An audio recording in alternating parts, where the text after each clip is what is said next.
হুজুর আমার বয়স 25, হুজুর বউ পাচ্ছি না। একটা টেনশন, আর একটা টেনশন, হুজুর আমার বয়স 30, আমি চাকরি পাচ্ছি না। হুজুর আমি পরীক্ষায় ফেল হতেই আছি। আরে প্রিয় ভাইয়েরা, মাথায় রাখবেন আমরা সবাই বড়লোক ঘরের সন্তান নই, আমরা সবাই মধ্যবিত্ত পরিবারের সন্তান। আমি আমার একটা ওয়াজে বলেছিলাম যে মধ্যবিত্ত পরিবারের সন্তান মানেই হচ্ছে একটা ব্র্যান্ড। এবার আমরা দেখি কোরআন সবরকে নিয়ে কি বলছে। আল্লাহ তাআলা বলছেন, আগে প্রশ্ন করি সবাইকে, পাবনার ভাইয়েরা, আমরা সবাই আল্লাহর সাহায্য চাই কি চাই না? চাই। আরেকবার, আল্লাহর সাহায্য আমরা সবাই চাই কি চাই না? চাই। কোরআনুল কারীমে সূরাতুল বাকারাহ আল্লাহ তাআলা বলছেন, ইয়া আইয়ুহাল্লাযীনা আমানুস্তাঈনু বিস-সাবরি ওয়াস-সালাত ইন্নাল্লাহা মা'আস সাবিরিন।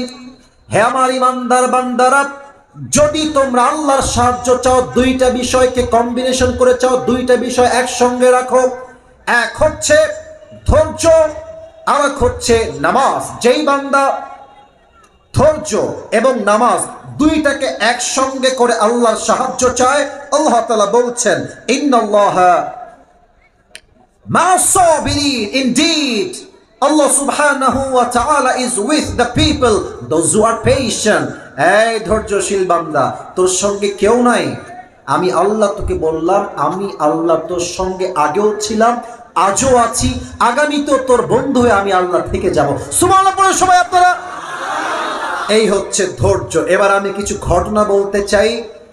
ঘটনা বললে সবরের কথাটা খুব ভালো করে বুঝবেন আপনারা, এটা আমি আশা রাখছি। আমি প্রশ্ন করতে চাই, অনেকে ভুলভাল উত্তর দিবেন, তাই আগেই সতর্ক করছি, বুঝে শুনে উত্তর দেন। আমার পাবনার ভাই, নবীদের মাঝে একজন নবী, যিনি কোন রেওয়ায়াতে আসছে 12 বছর, কোথাও আসছে 18 বছর তিনি রোগে আক্রান্ত ছিলেন। তার নাম কি ছিল? কে বলতে পারে? আইয়ুব নবী। বলেন সবাই, নবীর নাম কি ছিল? আইয়ুব আলাইহিস সালাতু ওয়াস সালাম। 18 বছর তিনি রোগে আক্রান্ত।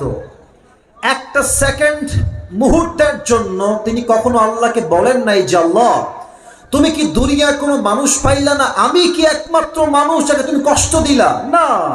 আইয়ুব কি বলছে? আমি কোরআন থেকে কোট করা ট্রাই করছি। আইয়ুব আলাইহিস সালাতু ওয়াস সালাম বললেন, আল্লাহ ওয়া আইয়ুবা ইয নাদা রাব্বাহু আন্নী মাসসানিয়াদ দুররু ওয়া আনতা আরহামুর রাহিমিন। ও আল্লাহ, আমি হলাম ক্ষতিগ্রস্তের স্বামী, আমি হলাম বিপদগামী মানুষ, আমি আমার কষ্টের ভেতরে আছি।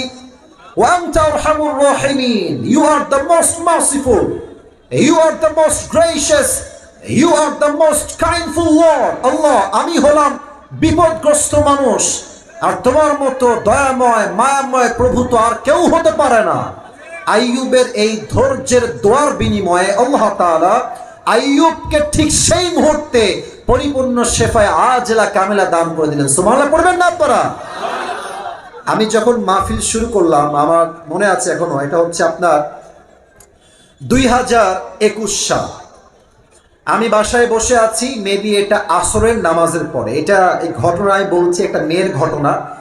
এটা মূলত আমি ঘটনা বলার উদ্দেশ্য নয়, আমি আপনাকে ধৈর্য বোঝাতে চাই। তখন আমার কোনো পিএস ছিল না, তখন আমি আমার কল আমি নিজেই রিসিভ করতাম। সাদা ধরো ধরো ধরো ধরো ধরো ধরো, মুরব্বী নাকি এটা? পাগড়ি পড়ছে। বসো বসো। না না না, এটা সুযোগ নাই ভাই। ওয়াজ শেষ না করে কেউ উঠতে পারবে না পাবনার জমিন থেকে, ঠিক কিনা বলে? আমার চোখ সব দিকে আছে, এইদিকে তাকান সবাই আমার দিকে। তো আমি আসরের নামাজ পড়ে বাসায় বসে আছি, হঠাৎ করে আমার ফোনে একটা কল আসলো।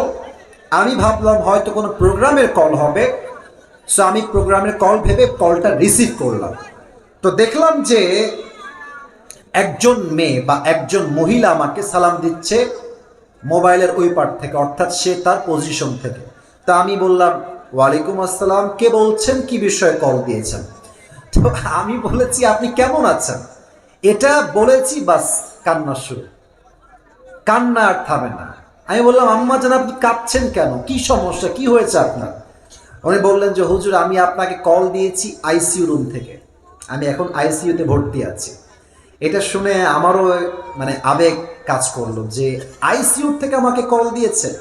তা আমি বললাম যে আপনি আমার নাম্বার কোথায় পেয়েছেন আম্মা জান? তো উনি বললেন যে আমি আপনার নাম্বার ইউটিউবে পেয়েছি, সেখান থেকে আপনাকে আমি কল দিয়েছি।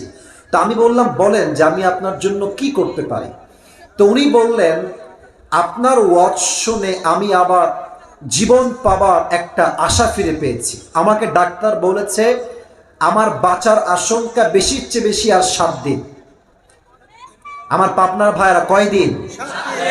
ডাক্তার বলেছে, বাট ডাক্তারের কথা সত্য নয়। আল্লাহ চাইলে মানুষকে বাঁচায় রাখতে পারে কি পারে না? আমি বললাম প্রিয় আম্মা জান আপনাকে একটা কথা শোনেন, হায়াত এবং মওতের মালিক একমাত্র আল্লাহ তাআলা। ডাক্তার যদি বলে যে অমুক রোগী বাঁচবে না, it's not like it is 100% confirm, it is all about doubt, এটা সন্দেহের বিষয়। ডাক্তার জাস্ট তার অ্যানালাইসিস থেকে বলে যে আপনি হয়তো 7 দিন বাঁচবেন, বাট অসম্ভবকে চাইলে সম্ভব করতে পারে 1 সপ্তাহ। তিনি কে? আমি বললাম আপনি সুন্দর করে দুরূদ শরীফে আমল করেন, শুধু দুরূদ শরীফ পড়বেন, জিকির আজকার করবেন, নামাজ পড়বেন ইশারায় ইঙ্গিতে, আর ধৈর্যের পরিচয় দিবেন। তো আমি কলটা কেটে দিলাম, দোয়া টোয়া করে কল রাখলাম।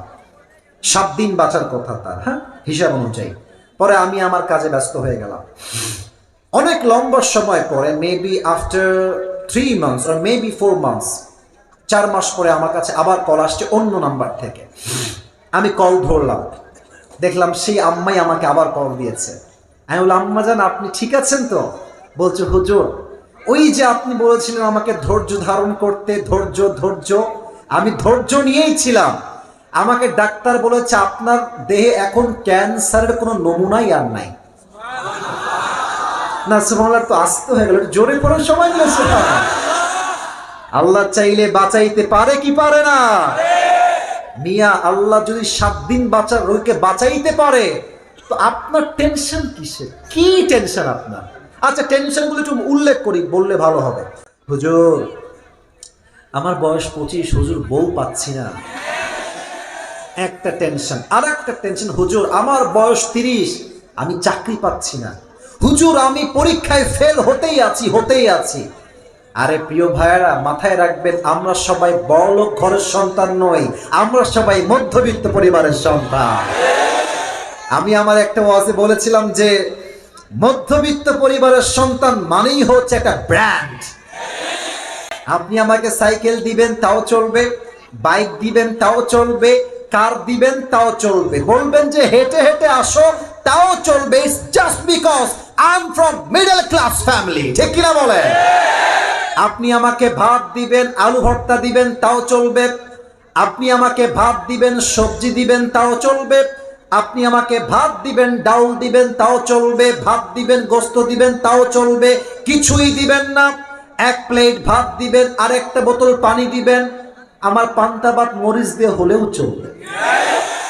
কারণ আমি বড়লোক ঘরের খেয়ে পড়ে মোটা হওয়া ব্রয়লার মুরগি নয়, আমি মধ্যবিত্ত পরিবারের সন্তান, কঠোর পরিশ্রমী সন্তান আমি।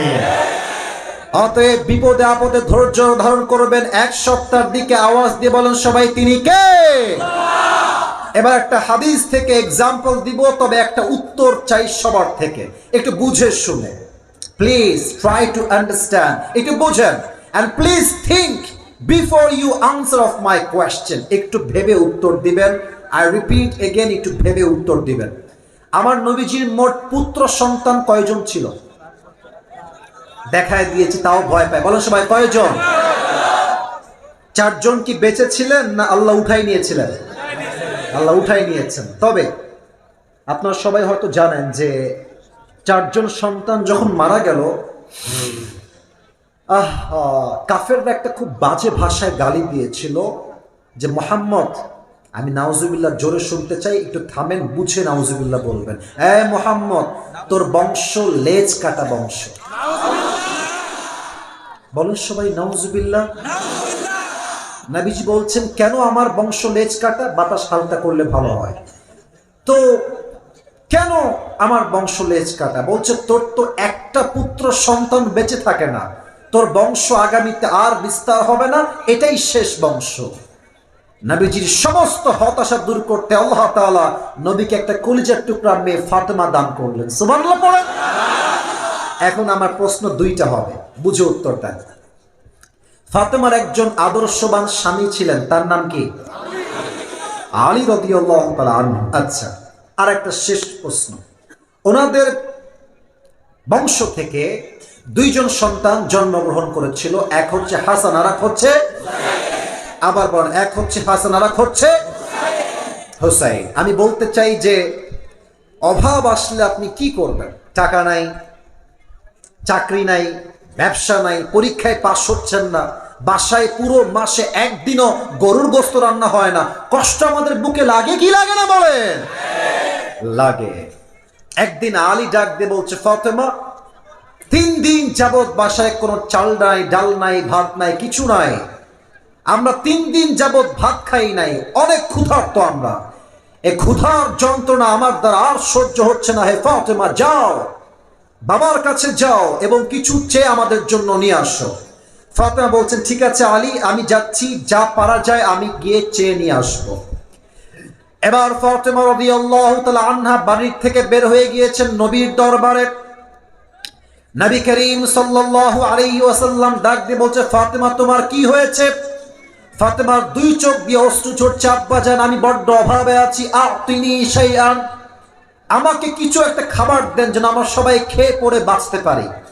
নবীজি বলছে, ও আচ্ছা, চাল ডাল ভাত নাই তোমাদের বাসায়? কয়দিন যাবত? বলছে 3 দিন যাবত। আমার নবীর যে কি আদর্শ, কি সিস্টেম, কি শিক্ষা, আমি আপনাকে কেমনে বুঝাই আমার প্রিয় পাবনার ভাইরা। নবীজি বলছে, ফাতেমা হ্যাভ আ সিট, বসো। আব্বাজান কি হয়েছে বলেন? নবীজি এবার একটা পরীক্ষা নিচ্ছেন, এক্সাম অফ সবর, ধৈর্যের পরীক্ষা। বলছে, ফাতেমা একটা প্রশ্ন আছে তোমার জন্য। বলেন আব্বাজান কি প্রশ্ন? বলছে, তুমি তো খাবার চাও, খাবার আমার কাছে আছে, তবে তোমাকে আমি 2টা অপশন দিব, এক 5টা বকরি, আর একটা হচ্ছে 5টা দোয়া। পাবনার ভাইরা, 5টা বকরি 5টা, আমি উত্তর পাই সব পাই নাই, 5টা বকরি 5টা, which option you want select, তুমি কোনটা চাও? ফাতেমা বুঝে গেছে আব্বাজান আমার ধৈর্যের পরীক্ষা নিচ্ছে। বলছে, আব্বাজান বকরির দরকার নাই, 5টা দোয়া শিখাইলে আপনার মেয়ে খুশি হয়ে যাবে। সুবহানাল্লাহ। নবীজি বলছে, পড়ো আমার সাথে, আপনারা পড়েন। যদি 2-1 জন উঠে যায়, মনে রাখবেন কপাল পুড়লেই মানুষ মাহফিল থেকে উঠে যায়। আর সত্য কথা হচ্ছে, আসিফ হুজুরের মাহফিলে সবাই ওয়াজ শুনতে আসে না, অনেকে আসিফ হুজুরের চেহারা দেখতে আসে। আমি স্পষ্ট ভাষায় বলছি, আমাকে দেখতে আসছেন, আপনি আসলে কোনো সওয়াব পাবেন না। আর যারা আল্লাহর জন্য আসছেন, প্রত্যেকটা বাক্যে বাক্যে আপনার আমলনামায় সওয়াব জমা হয়ে যাবে, ঠিক কিনা বলেন? যদি কেউ উঠে যায়, দেখবেন যে কপাল পুরা উঠছে, কপাল পুড়ে গেছে, ওইটা কিছু বলার দরকার নাই। এদিকে তাকান, এখনো যা দেখতে পাচ্ছি 98% লোক বসে আছে, এটাই প্রমাণ পাবনার মানুষ কোরআনকে কলিজার থেকে ভালোবাসে, ঠিক কিনা বলে? নবীজি বলছে, পড়ো তুমি আমার সাথে, আপনারা পড়বেন। ইয়া আউয়ালাল আউয়ালিন, আমার স্যারের আওয়াজ বেশি আপনারা চাইতে, কি ব্যাপার যুবক ভাইরা এত আসতে কেন? ইয়া আউয়ালাল আউয়ালিন, ইয়া আখিরাল আখিরিন, ইয়া যাল কুওয়াতিল মাতিন, ইয়া রাহিমাল মাসাকিন। 5 নাম্বার শব্দের দোয়া very easy, there is no doubt in it, it's very easy, খুবই সহজ। তাই সবাইকে আমি বলবো দিল থেকে পড়বেন সবাই, ইয়া আরহামার রাহিমিন। আল্লাহর হাবিব বললেন, ফাতেমা এই 5 শব্দের দোয়া যেই বান্দা অভাবে পড়বে, চাকরি নাই, ব্যবসা নাই, বরকত নাই, রিজিক নাই, অভাব চলছে, এই 5 শব্দের দোয়া আমল যেই বান্দা করবে তার অভাবকে দূর করে দিবে। একজন আওয়াজ দিয়ে বলেন সবাই, তিনি কে? ফাতেমা যাও, চলে যাও। ফাতেমা চুপচাপ 5টা দোয়া শিখে বাসায় ফিরে আসছে। আলী বলছে, ফাতেমা আইনা তোম, খাবার কোথায়? তোমার হাত তো ফাঁকা। ফাতেমা বলছে, আলী আমার হাত যদিও বা ফাঁকা, তবে আমি খালি হাতে ফিরে আসি নাই। যাহাবতু লিদ-দুনিয়া ওয়া জিতু বিল আখিরাহ, যাহাবতু লিদ-দুনিয়া ওয়া জিতু বিল আখিরাহ। আমি আমার নবীর কাছে দুনিয়া চাওয়ার জন্য গিয়েছিলাম, আমার নবী আমাকে আখিরাত দিয়ে ফেরত পাঠিয়ে দিয়েছে। আলী বলছে, না এই ডায়লগে কাজ হবে না, আমি ক্ষুধার্ত, আমার খাবার লাগবে। এবার আলী নিজেই বের হয়ে গেছে। শ্বশুরের কাছে জামাই, আমি আবারও বলছি, শ্বশুরের কাছে জামাই, এটা আত্মসম্মানের বিষয়। এসে বলছে, শ্বশুর আব্বাজান 3 দিন যাবত না খাওয়া, কিছু খাবার দিলে খুবই ভালো হয়। আতিনি শাইআন, গিভ মি সাম ফুড, কিছু খাবার দেন। এবার নবীজি জামাইয়ের পরীক্ষা নেওয়া শুরু করেছেন। আগের বার বলেছিলেন 5টা বকরি 5টা দোয়া। এবার ডাক দিয়ে বলছে, আলী তোমাকে আমি 2টা অপশন দিব। 1 নাম্বার, তোমাকে আমি হাদিয়া দিব 5000 বকরি। আর একটা অপশন হচ্ছে 5টা দোয়া, তুমি কোনটা চাও? আলী বলছে, ইয়া রাসূলুল্লাহ 5000 বকরি মাইনাস আপনি আমাকে 5টা দোয়া শিখাই দিলেই আমি আলী খুশি হয়ে যাব। সুবহানাল্লাহ পড়ার সময় নবীজি 5টা দোয়া শিখালেন, বললেন যে আলী গো ব্যাক এগেইন, আবার ফিরে যাও। বাসায় আসলেন। হাদিসের ভাষ্য মতে স্বামী এবং স্ত্রী 2 জন মিলে এই 5 শব্দের দোয়াল আমল করলেন। এই 5 শব্দের দোয়ার বিনিময়ে, ধৈর্যের বিনিময়ে খুবই অল্প দিনে আল্লাহ তাআলা ফাতেমা এবং আলীর সংসারে সমস্ত অভাব দূর করে দিলেন। সুবহানাল্লাহ পড়ে। ওদিকে